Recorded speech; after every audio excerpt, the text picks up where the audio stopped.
أعوذ بالله من الشيطان الرجيم. بسم الله الرحمن الرحيم.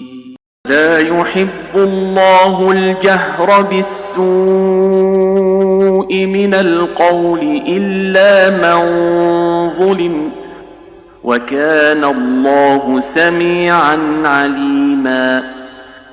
إن تبدوا خيرا أو تخفوه أو تعفو عن سوء فإن الله كان عفوا قديرا. إن الذين يكفرون بالله ورسله ويريدون أن يفرقوا بين الله ورسله ويقولون نؤمن ببعض ونكفر ببعض ويريدون أن يتخذوا بين ذلك سبيلا. أولئك هم الكافرون حقا، وأعتدنا للكافرين عذابا مهينا. والذين آمنوا بالله ورسله ولم يفرقوا بين أحد منهم أولئك سوف نؤتيهم أجورهم، وكان الله غفورا رحيما. يسألك أهل الكتاب أن تنزل عليهم كتابا من السماء، فقد سألوا موسى أكبر من ذلك فقالوا أرنا الله جهرة فأخذتهم الصاعقة بظلمهم ثم اتخذوا العجل من بعد ما جاءتهم البينات فعفونا عن ذلك وآتينا موسى سلطانا مبينا. ورفعنا فوقهم الطور بميثاقهم وقلنا لهم ادخلوا الباب سجدا وقلنا لهم لا تعدوا في السبت وأخذنا منهم ميثاقا غليظا. فبما نقضهم ميثاقهم وكفرهم بآيات الله وقتلهم الأنبياء بغير حق وقولهم قلوبنا غلف بل طبع الله عليها بكفرهم فلا يؤمنون إلا قليلا. وبكفرهم وقولهم على مريم بهتانا عظيما. وقولهم إنا قتلنا المسيح عيسى ابن مريم رسول الله وما قتلوه وما صلبوه ولكن شبه لهم وإن الذين اختلفوا فيه لفي شك منه ما لهم به من علم إلا اتباع الظن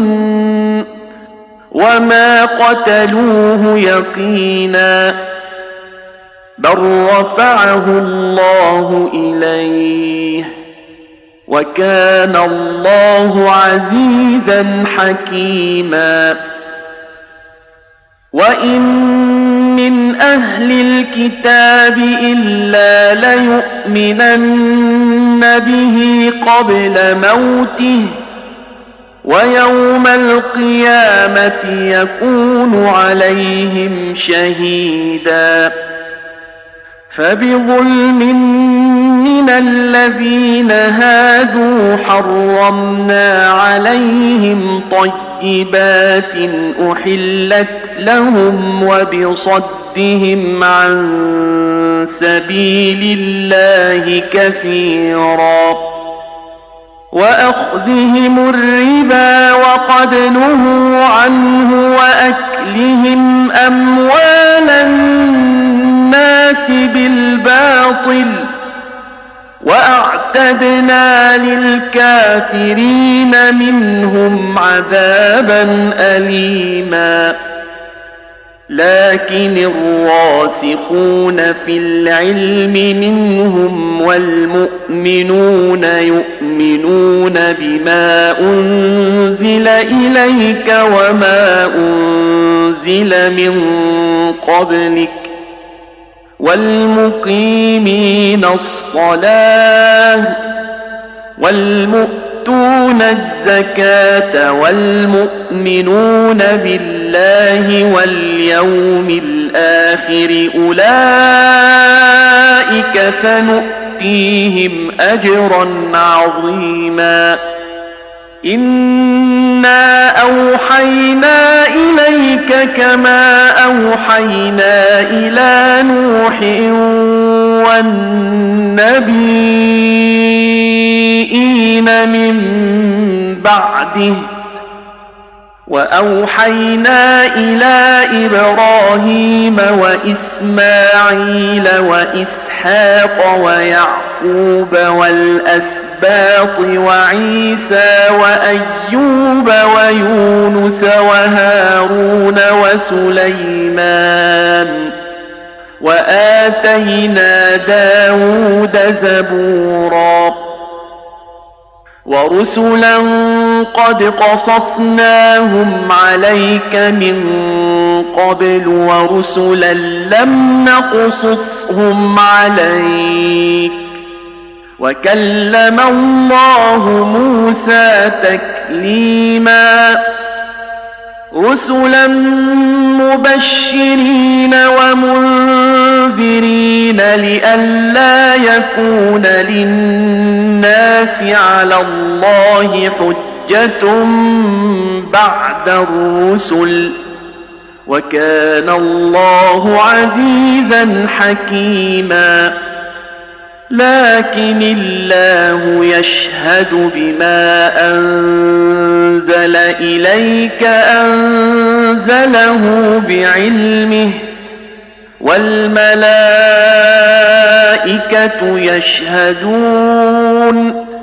وكفى بالله شهيدا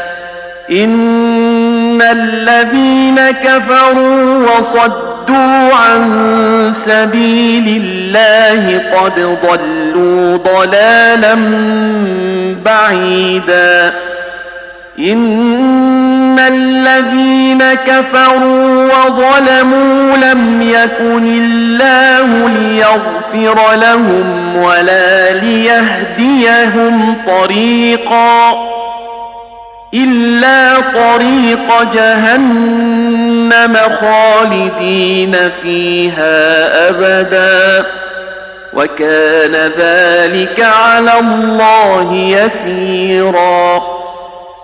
يا أيها الناس قد جاءكم الرسول بالحق من ربكم فآمنوا خيرا لكم وإن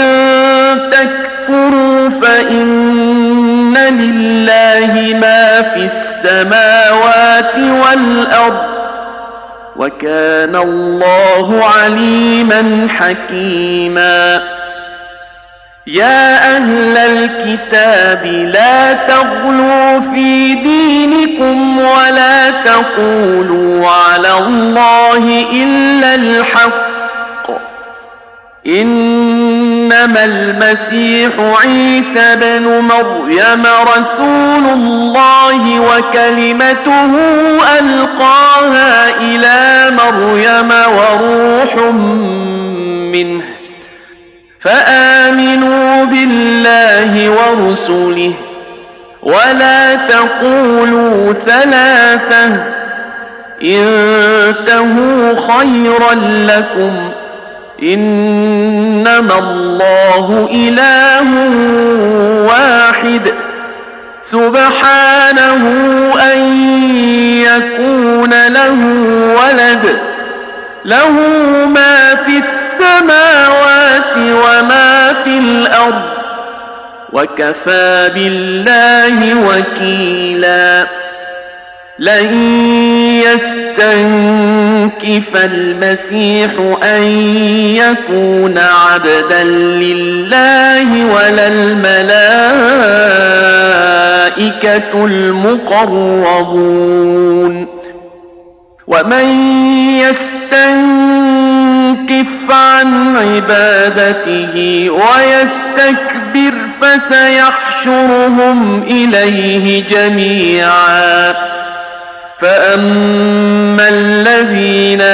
آمنوا وعملوا الصالحات فيوفيهم أجورهم ويزيدهم من فضله وأما الذين استنكفوا واستكبروا فيعذبهم عذابا أليما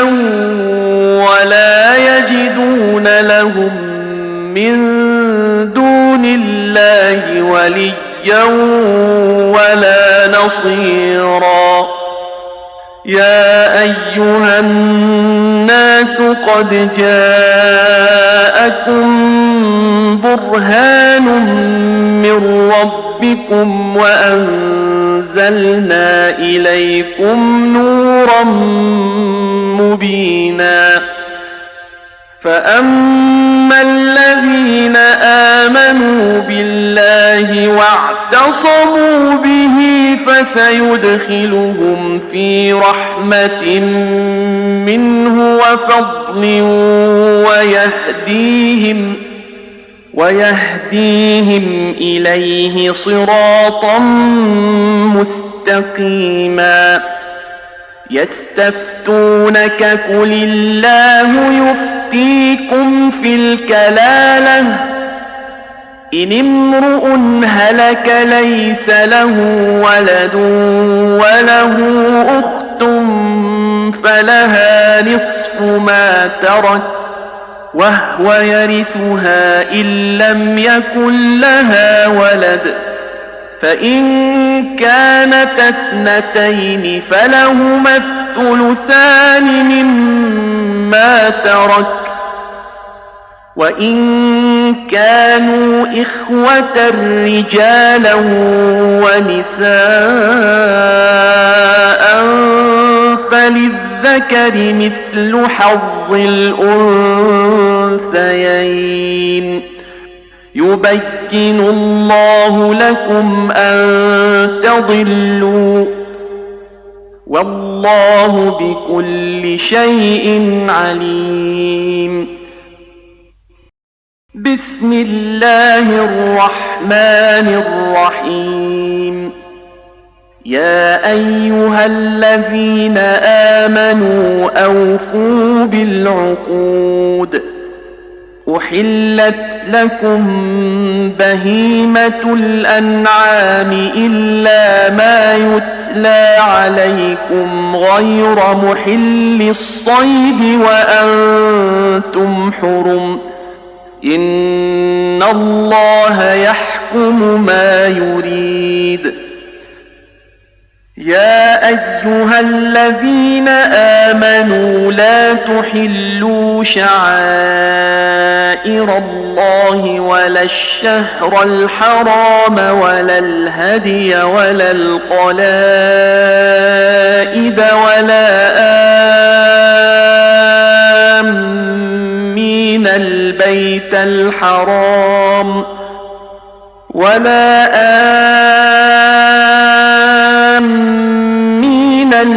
البيت الحرام يبتغون فضلا من ربهم ورضوانا وإذا حللتم فاصطادوا ولا يجرمنكم شنآن قوم أن صدوكم عن المسجد الحرام أن تعتدوا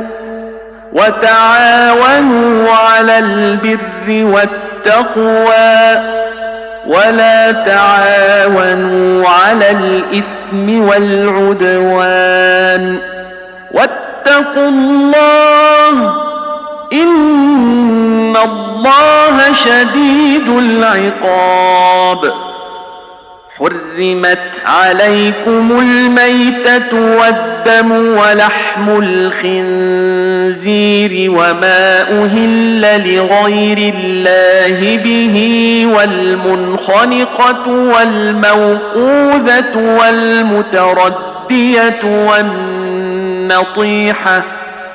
والمتردية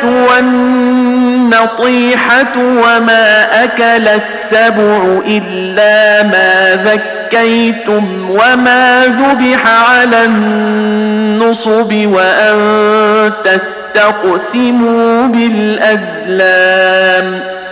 ذلكم فسق اليوم يئس الذين كفروا من دينكم فلا تخشوهم واخشون اليوم أكملت لكم دينكم وأتممت عليكم نعمتي ورضيت لكم الإسلام دينا فمن اضطر في مخمصة غير متجانف لإثم فإن الله غفور رحيم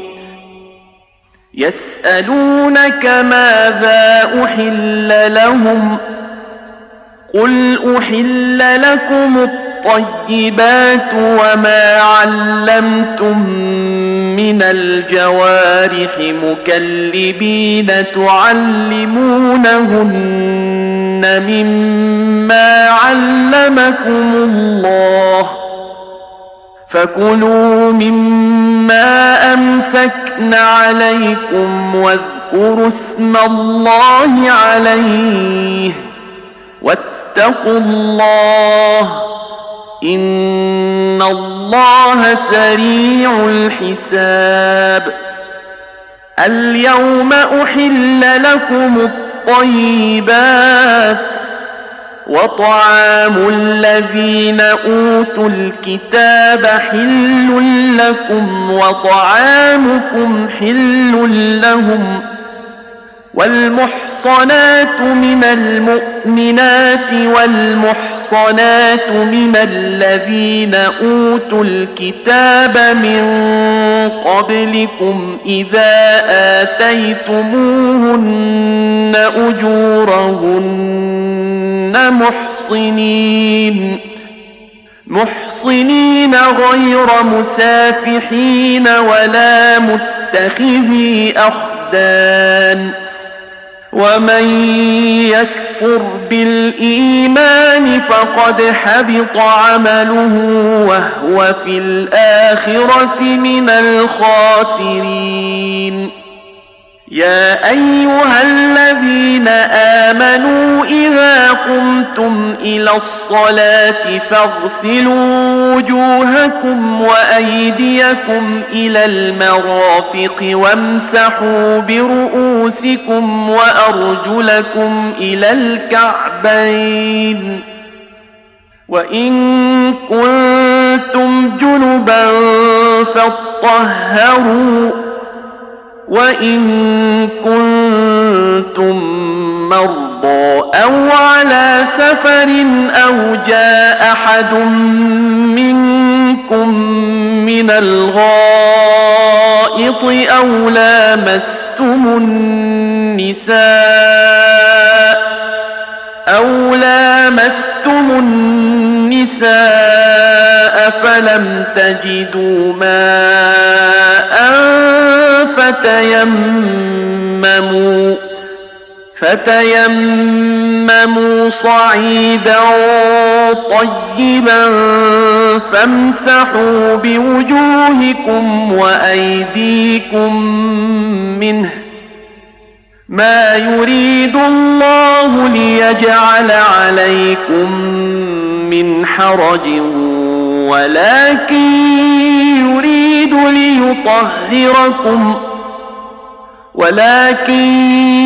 يريد ليطهركم وليتم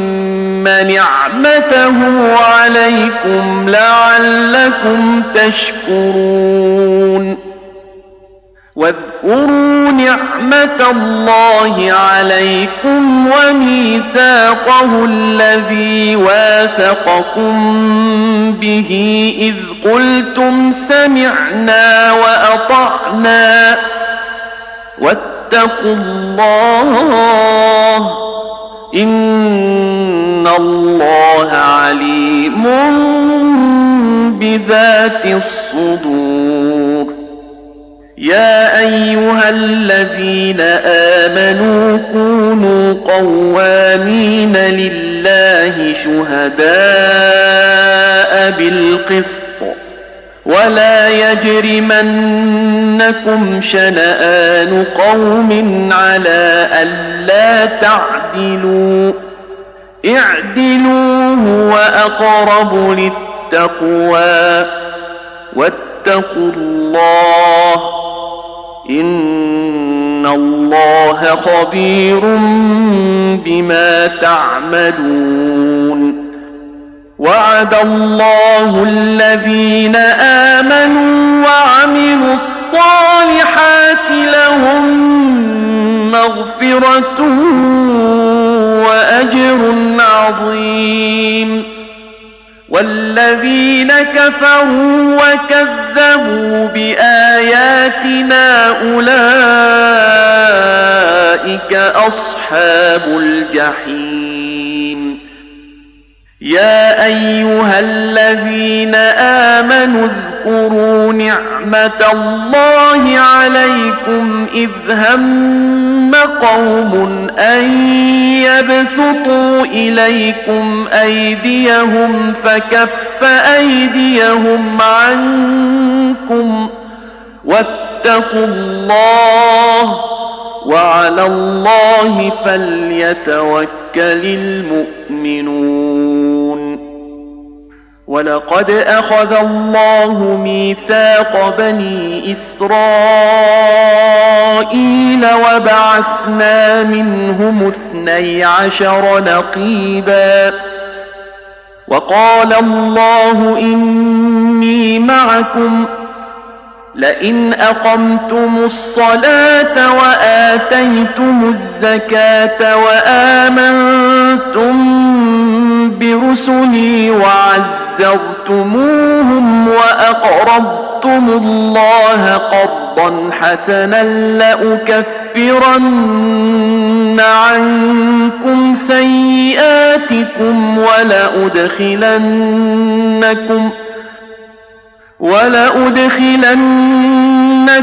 جنات تجري من تحتها الأنهار فمن كفر بعد ذلك منكم فقد ضل سواء السبيل فبما نقضهم ميثاقهم لعناهم وجعلنا قلوبهم قاسية يحرفون الكلم عن مواضعه ونسوا حظا مما ذكروا به ولا تزال تطلع على خائنة منهم إلا قليلا منهم فاعف عنهم واصفح إن الله يحب المحسنين المحسنين. ومن الذين قالوا إنا نصارى أخذنا ميثاقهم فنسوا حظا مما ذكروا به فأغرينا بينهم العداوة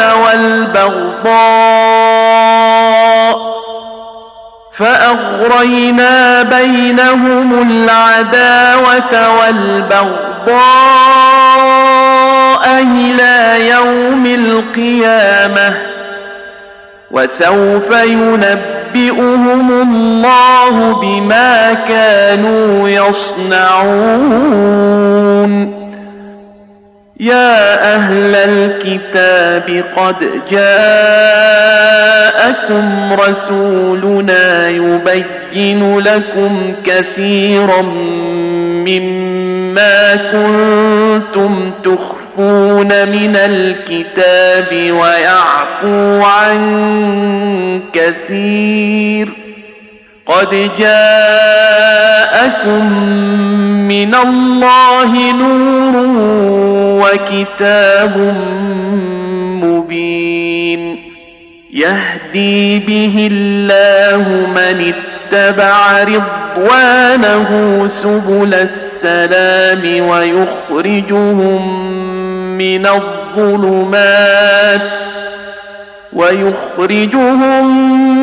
الظلمات إلى النور بإذنه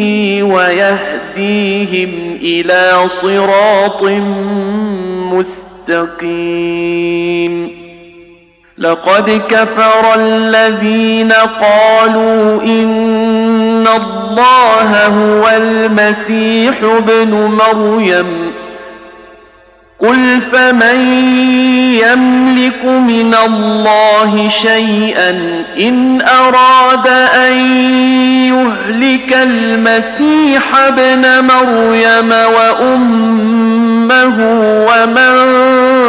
في الأرض جميعا ولله ملك السماوات والأرض وما بينهما يخلق ما يشاء والله على كل شيء قدير. وقالت اليهود والنصارى نحن أبناء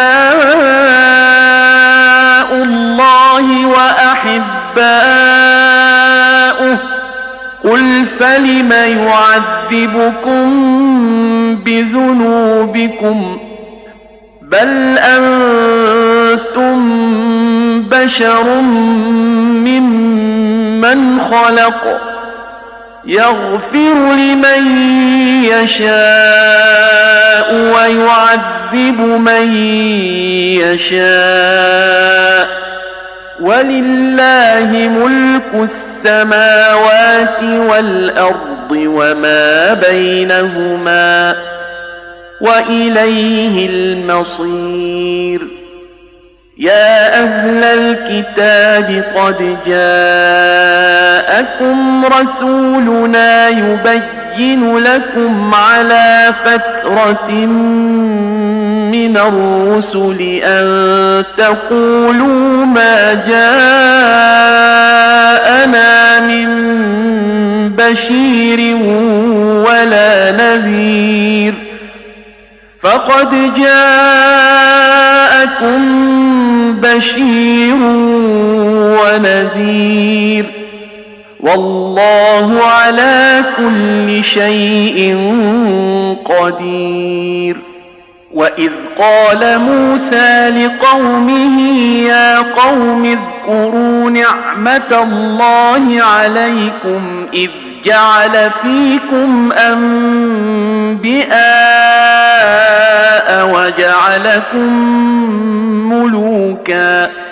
وجعلكم ملوكا وآتاكم ما لم يؤت أحدا من العالمين يا قوم ادخلوا الأرض المقدسة التي كتب الله لكم ولا ترتدوا على أدباركم فتنقلبوا خاسرين قالوا يا موسى إن فيها قوما جبارين وإنا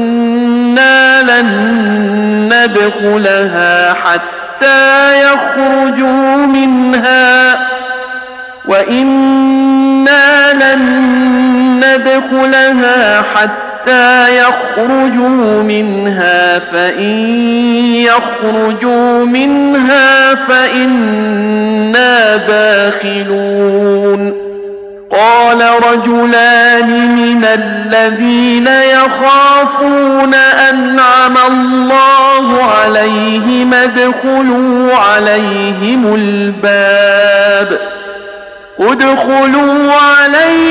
الباب فإذا دخلتموه فإنكم غالبون وعلى الله فتوكلوا إن كنتم مؤمنين قالوا يا موسى إنا لن ندخلها أبدا ما داموا فيها فاذهب أنت وربك فقاتلا إنا هاهنا قاعدون قال رب إني لا أملك إلا نفسي وأخي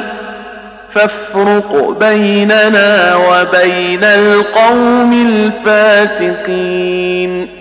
قال فإنها محرمة عليهم 40 سنة يتيهون في الأرض فلا تأس على القوم الفاسقين واتل عليهم نبأ ابني آدم بالحق إذ قربا قربانا فتقبل من أحدهما ولم يتقبل من الآخر قال لأقتلنك قال إنما يتقبل الله من المتقين لئن بسطت إلي يدك لتقتلني ما أنا بباسط يدي إليك لأقتلك إني أخاف الله رب العالمين إني أريد أن تبوء بإثمي وإثمك فتكون من أصحاب النار وذلك جزاء الظالمين فطوعت له نفسه قتل أخيه فقتله فأصبح من الخاسرين فبعث الله غرابا يبحث في الأرض ليريه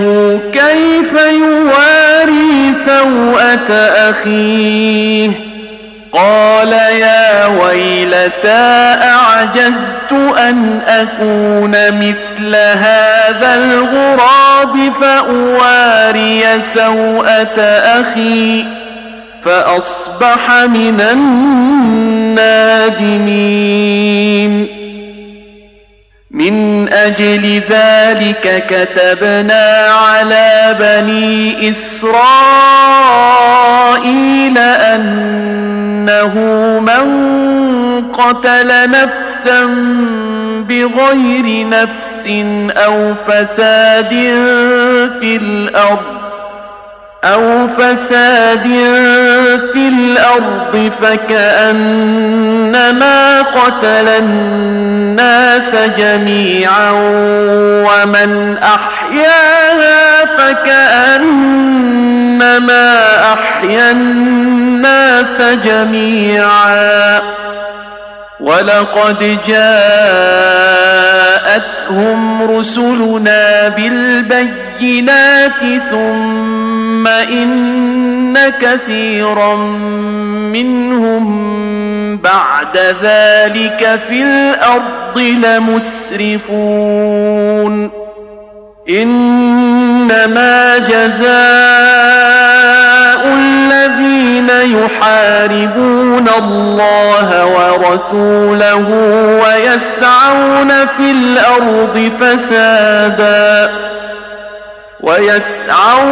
الأرض فسادا أن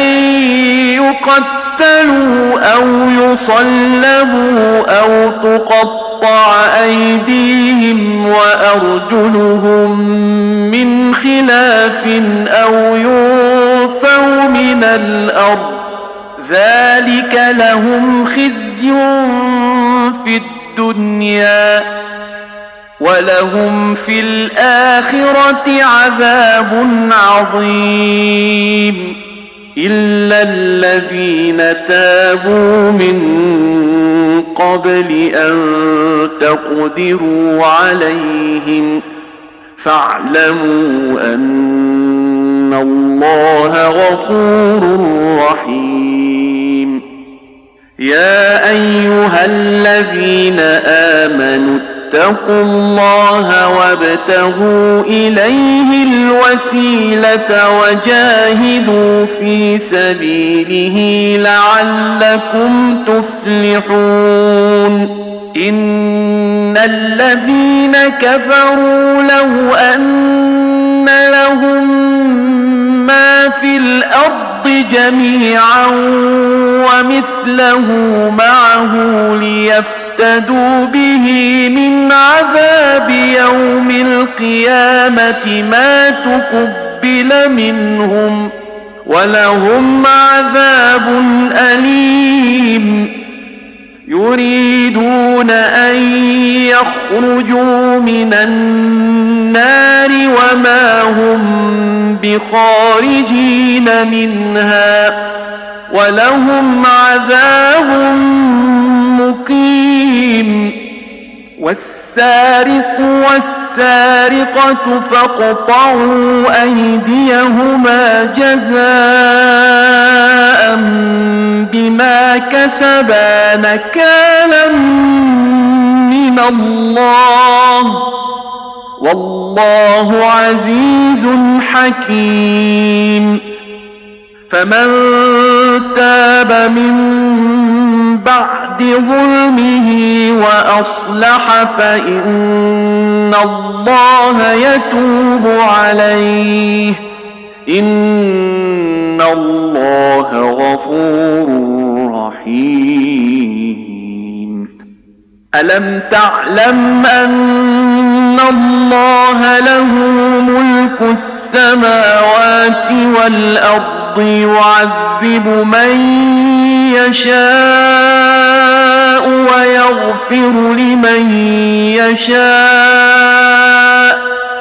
والله على كل شيء قدير يا أيها الرسول لا يحزنك الذين يسارعون في الكفر من الذين قالوا آمنا بأفواههم ولم تؤمن قلوبهم ومن الذين هادوا سماعون للكذب سماعون لقوم آخرين لم يأتوك يحرفون الكلم من بعد مواضعه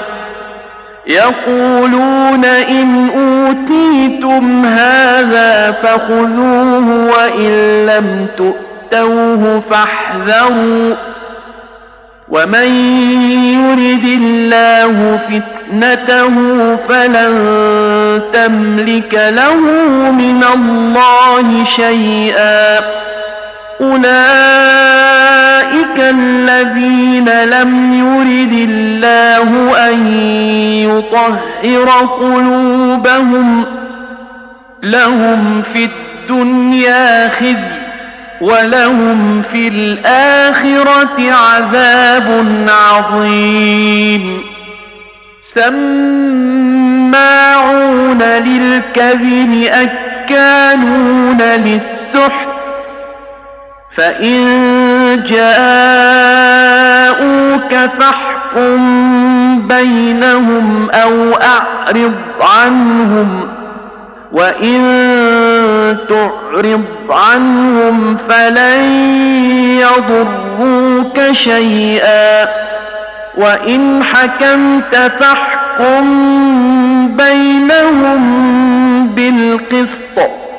إن الله يحب المقسطين وكيف يحكمونك وعندهم التوراة فيها حكم الله ثم يتولون من بعد ذلك وما أولئك بالمؤمنين إنا أنزلنا التوراة فيها هدى ونور يحكم بها النبيون الذين أسلموا للذين هادوا والربانيون والأحبار بما استحفظوا من كتاب الله وكانوا عليه شهداء فلا تخشوا الناس واخشوني ولا تشتروا بآياتي ثمنا قليلا ومن لم يحكم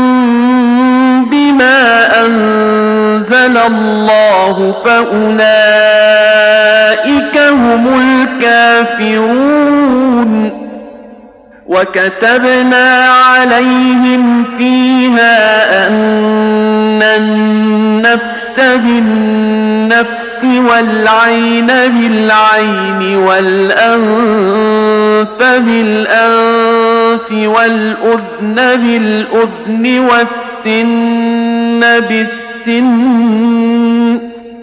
والسن بالسن والجروح قصاص فمن تصدق به فهو كفارة له ومن لم يحكم بما أنزل الله فأولئك هم الظالمون وقفينا على آثارهم بعيسى ابن مريم مصدقا لما بين يديه من التوراة وآتيناه الإنجيل فيه هدى ونور ومصدقا لما بين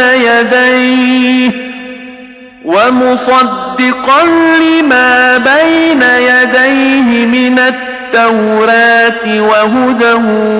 وموعظة للمتقين وليحكم أهل الإنجيل بما أنزل الله فيه ومن لم يحكم بما أنزل الله فأولئك هم الفاسقون وأنزلنا إليك الكتاب بالحق مصدقا لما بين يديه من الكتاب ومهيمنا عليه فاحكم بينهم بما أنزل الله ولا تتبع أهواءهم عما جاءك من الحق لكل جعلنا منكم شرعة ومنهاجا ولو شاء الله لجعلكم أمة واحدة ولكن ليبلوكم فيما آتاكم فاستبقوا الخيرات إلى الله مرجعكم جميعا فينبئكم بما كنتم فيه تختلفون وأنحكم بينهم بما أنزل الله ولا تتبع أهواءهم واحذرهم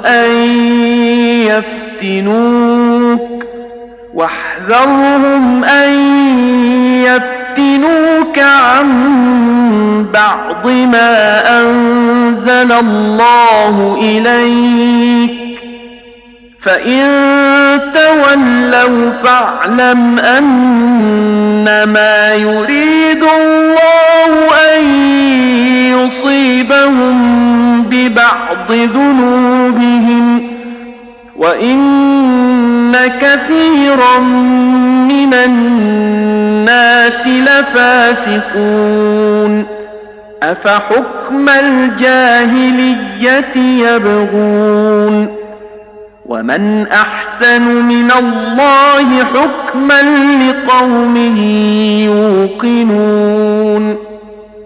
يا أيها الذين آمنوا لا تتخذوا اليهود والنصارى أولياء بعضهم أولياء بعض ومن يتولهم منكم فإنه منهم إن الله لا يهدي القوم الظالمين فترى الذين في قلوبهم مرض يسارعون فيهم يقولون نخشى أن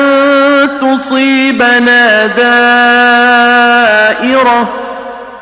فعسى الله أن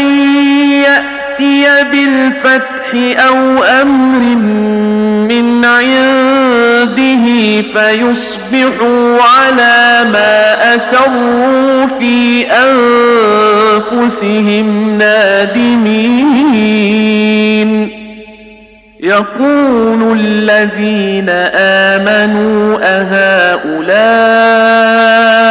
الذين أقسموا بالله جهد أيمانهم إنهم لمعكم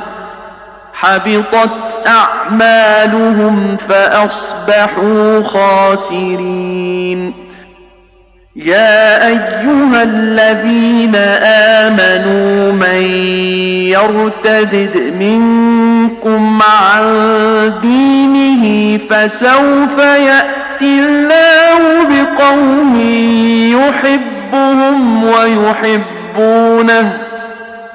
يحبهم ويحبونه أذلة على المؤمنين أعزة على الكافرين يجاهدون في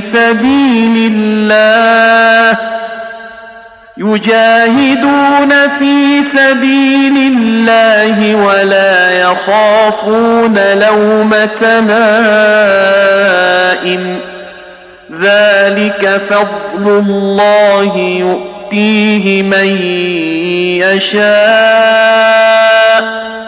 والله واسع عليم إنما وليكم الله ورسوله والذين آمنوا الذين يقيمون الصلاة ويؤتون الزكاة وهم راكعون ومن يتول الله ورسوله والذين آمنوا فإن حزب الله هم الغالبون يا أيها الذين آمنوا لا تتخذوا الذين اتخذوا دينكم هزؤا ولعبا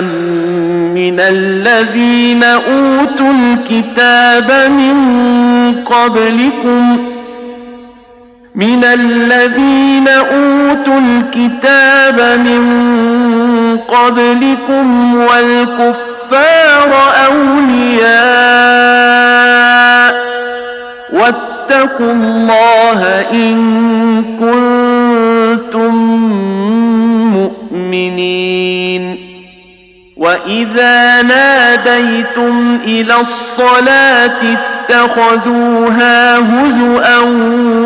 ولعبا ذلك بأنهم قوم لا يعقلون قل يا أهل الكتاب هل تنقمون منا إلا أن آمنا بالله وما أنزل إلينا وما أنزل من قبل وأن أكثركم فاسقون قل هل أنبئكم بشر من ذلك مثوبة عند الله من لعنه الله وغضب عليه وجعل منهم القردة والخنازير وعبد الطاغوت أولئك شر مكانا وأضل عن سواء السبيل وإذا جاءوكم قالوا آمنا وقد دخلوا بالكفر وهم قد خرجوا به والله أعلم بما كانوا يكتمون وترى كثيرا منهم يسارعون في الإثم والعدوان وأكلهم السحت لولا ينهاهم الربانيون والأحبار عن قولهم الإثم وأكلهم السحت لبئس ما كانوا يصنعون وقالت اليهود يد الله مغلولة غلت أيديهم ولعنوا بما قالوا بل يداه مبسوطتان ينفق كيف يشاء وليزيدن كثيرا منهم ما أنزل إليك من ربك طغيانا وكفرا وألقينا بينهم العداوة والبغضاء إلى يوم القيامة كلما أوقدوا نارا للحرب أطفأها الله ويسعون في الأرض فسادا والله لا يحب المفسدين. ولو أن أهل الكتاب آمنوا واتقوا لكفرنا عنهم سيئاتهم ولأدخلناهم جنات النعيم. ولو أنهم أقاموا التوراة والإنجيل وما أنزل إليهم من ربهم لأكلوا من فوقهم ومن تحت أرجلهم منهم أمة مقتصدة وكثير منهم ساء ما يعملون. يا أيها الرسول بلغ ما أنزل إليك من ربك وإن لم تفعل فما بلغت رسالاته والله يعصمك من الناس إن الله لا يهدي القوم الكافرين. قل يا أهل الكتاب لستم على شيء حتى تقيموا التوراة والإنجيل وما أنزل إليكم